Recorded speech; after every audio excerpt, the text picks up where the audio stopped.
Welcome. I'm 1st District Councilman Chris Ford, and thank you for joining us on this month's edition of Friends in the First, our monthly highlight of news and activities in the 1st Council District. The month of October is recognized nationally as Fire Prevention Month, and we're all very thankful for our first responders, firefighters, and paramedics who work day and night to keep our homes, our families, and our properties safe. I'll be speaking to firefighter Greg Gerton to talk about the plans for our city this month in recognition of Fire Prevention Month. We're here in the heart of the 1st District on East 3rd Street at Fire Station Number 1. Thank you for joining us. Please stay tuned.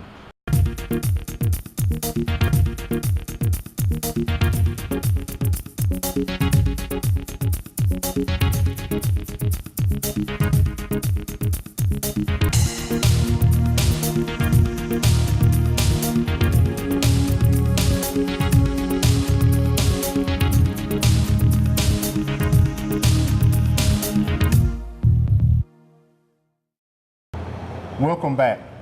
We're here at Fire Station Number 1 on East 3rd Street, and I'm proud to be joined by firefighter Greg Gerton of Public Education. Welcome, Greg. Thank you, Councilman Ford. We're here again talking about Fire Prevention Month in the month of October. But before we begin, tell us a little bit about yourself, Greg, and your role here at the Fire Department in Public Education. All right, I'm firefighter Greg Gerton. I'm born and raised here from Lexington. I have 14 years of experience on the Lexington Fire Department. I spent 6 years on the engine and 7 years on a ladder company, and the last year and a half in my current position in public education.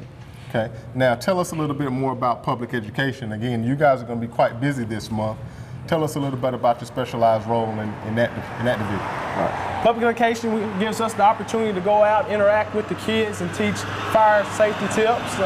Also allows us to help install fire prevention devices in homes and educate people on how to properly use fire prevention devices. We know that the best fire attack is fire prevention. Some of the things that we have done in the public education division is we was awarded a grant through the federal government which allowed us to put 340 smoke alarms in homes. We know that working smoke alarms save lives, so we recommend that you test them once a month and put new batteries in them once a year. We recommend that you put them in your bedrooms and in your hallways. Now let's take a look. Let's take a look at a fire alarm. It's a pretty small device, Greg, that yes, you have here with us this morning. Mm-hmm. And we would like to think that most every business and home in Lexington has a fire alarm, but apparently that's not the case. And congratulations on receiving the grant. But the theme of Fire Prevention Month nationally this year is all about the smoke alarm. Working smoke alarms save lives is the fire theme this year. Like I said, once again, it's a basic device. Price range runs from anywhere from $5 to $15 at your local hardware store. But it's evident that they save lives. They start putting them in homes in the late 1890s. Then they started making it code. And now in every home is code that you have one in the hallway and every bedroom. Like I said, you want to test it once a month by just holding down the button and testing it. Then you will also want to change the battery out when time changes, okay, springs forward usually.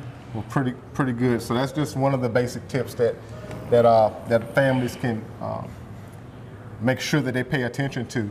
Tell us a little bit about your activities with kids now. We know we'll talk a little bit about a highlight that children all across the community when they think of Fire Prevention Month.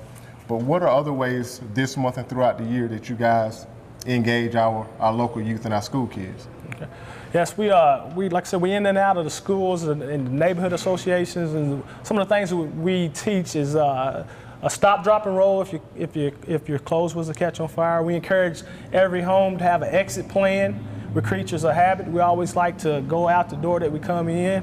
So we encourage that you have an exit plan at home with 2 exits. Also, during fire prevention, we have a fire prevention festival in which the things that we teach in school, such as the stop, drop, and roll, get low and go underneath the smoke, identify the fire hazard, gives the kids a chance to come out, interact, and get some hands-on of what we taught them when it comes to fire safety. Okay, and I definitely appreciate and applaud the efforts of the department.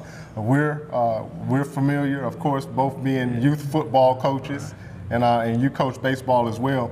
But the fire department, and I guess that's an aspect of public education, are always out in our communities. I know that, and we're going to take a look at an engine in just a second, but when we have parades or other events, it's usually the fire ladder that draws most of the attention from our local youth, so we appreciate your roles on that.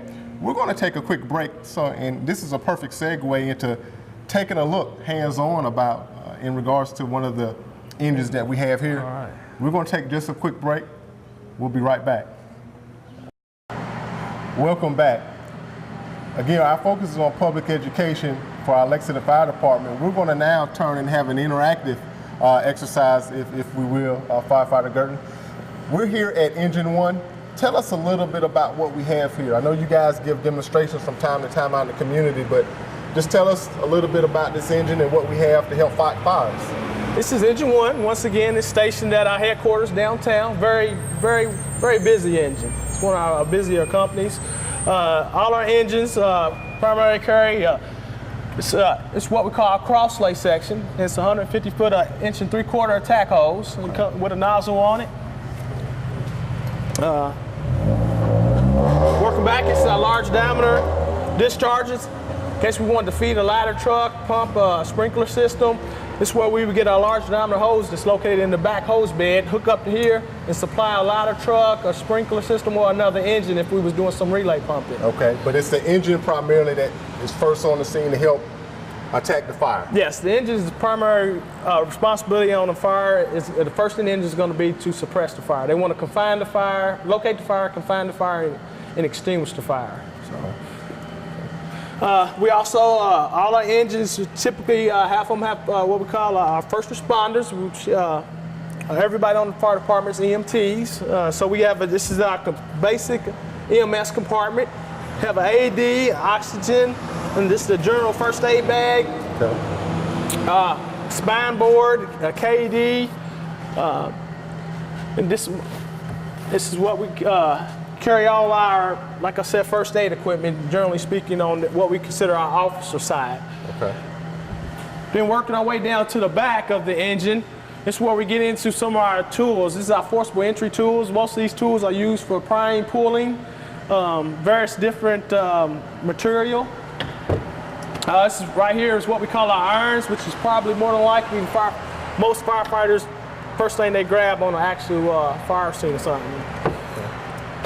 And then we have our basic extinguishers. We still use extinguishers even though our primary extinguishing agent is going to be water, depending on the situation. A small incipient fire, we may take in a small extinguisher and put the fire out. Okay. Now, in Firefighter Gurton, now you are now part of a team of about 5 folks in public education. All of you guys and ladies have experience working on an engine. You guys have practical firefighter experience that helps you now in your role in public education. That's correct. We all have experience riding an engine or a ladder or an EC unit. We just made the transition over to public education, just going out and speaking on our experience and educating the public on fire prevention, but we've all had our turn and our share of riding our engines and ladders. Well, I know that, we talk about, again, Fire Prevention Month is very important, and you guys are doing a great job of helping us, but perhaps more often than we would like, our companies have to be prepared to go out and actually fight fires. I was here at Fire Station number 1 just a week or so ago at the time of this taping. Chief Jackson was here with the mayor, other council members to celebrate and announce some equipment that we're bringing to our fire stations across the city. So that's a good thing. Turning back to fire education, tell us a little bit about ways folks can become involved. The Citizens Fire Academy, is that still an opportunity for folks? Yes, we currently have a class that's in right now. We have Citizens Fire Academy, which you can come out and just get an overall experience, just a basic experience of what we do. It gives you the opportunity to do a little hands-on experience with using the extrication tools, wearing the gear, putting out fire, climbing the ladder. It's just a basic class that gives you an overview of the life of a firefighter. And we definitely appreciate that. There's a lot of work of course, a lot of risk that you guys take on our behalf, and we're ever grateful for that. So if citizens want to get involved, again, you have opportunities with the Fire Academy. You have opportunities to contact Firefighter Gurton and his colleagues at Fire Education directly. Talking a little more about the process and all the training that you guys go through, we'll talk with Firefighter Abel when we return from this break, a recent trainee through the paramedic class. So that'll allow us to hear a little bit more about all the inner workings of our fire department as it leads to fire prevention. Stay tuned, we'll be right back. Welcome back. I'm here, of course, with Firefighter Gurton. We want to welcome Firefighter Trey Abel. Thank you, sir. Thank you. We're going to talk a little bit about what it takes, all the training required to be a member of our Lexington Fire Department. We understand that Firefighter Abel just completed his training as a paramedic, literally yesterday, so it should be pretty fresh on your mind. Share with us a little bit about what you learned and how that's going to help you be of service in our fire department. Well, as you may know, when you first get hired with the fire department, you go through an 18-week academy, and during that 18 weeks, they train you in fire and basic EMS, emergency medical response type things. Once they send you out online, generally in your first year, you get assigned to a fire truck. And after that first year, the sub-year, you then get assigned generally to the EC unit, the buggy as we call it, at which time they send you to paramedic class. Now, paramedic class typically in the college or university setting is a 2-year degree program. They like to speed things up here, so generally in about 8 or 9 months you go through the process. You between ride time, classroom time, clinical time at the hospitals here, and then back on the shift as you normally would be. There's a series of testing along the way through local testing here in the department, as well as national testing, which I just completed the National Registry yesterday. Okay. Well, congratulations. Thank you, sir. Congratulations. Thank you. You've been on the force for 14 years. We put a focus on training. Tell us a little bit about how important training is to the Lexington Fire Department for opportunities like Firefighter Abel. Training is Lexington Fire Department, we're very proactive. Training plays a big part just for us to stay on top of our game and provide the best service that we can provide to the citizens of Fayette County. It's recommended that we have 100 training hours required by the state, but we like to have at least 200 per year, which is equivalent to about minimum requirement of 10 training hours, overall fire training hours per month for each firefighter. Okay. Well, again, I feel confident as a council member and as a resident of Lexington that our fire department is amongst the best and brightest. Let's turn our focus to Fire Prevention Month. What can we expect this month with the festival? The parade is always a draw. What can folks expect to see from you guys this month in October? A lot of food, fun, and fellowship. That's what I like to say when it comes to our Fire Prevention Festival and Parade. Our festival has really grown legs and took off. It's going to have the opportunity to come down and enjoy hot dogs, chips, snow cones, cotton candy, popcorn, and along with the process of just getting some hands-on skills as far as what we teach in the school. Like I said, with the stop, drop, and roll stations, we got a get low and go station, we got a identify the fire hazard station. Kids can come out and we have a fire truck set up and they can actually spray the nozzle and they get a real kick out of that. Give folks contact information for you, Firefighter Gurton, in regards to public education. If they're teachers, if they're churches, if they're neighborhood associations that would like information in regards to prevention, how can they contact you? Our fire prevention office number is 253-5668. Okay.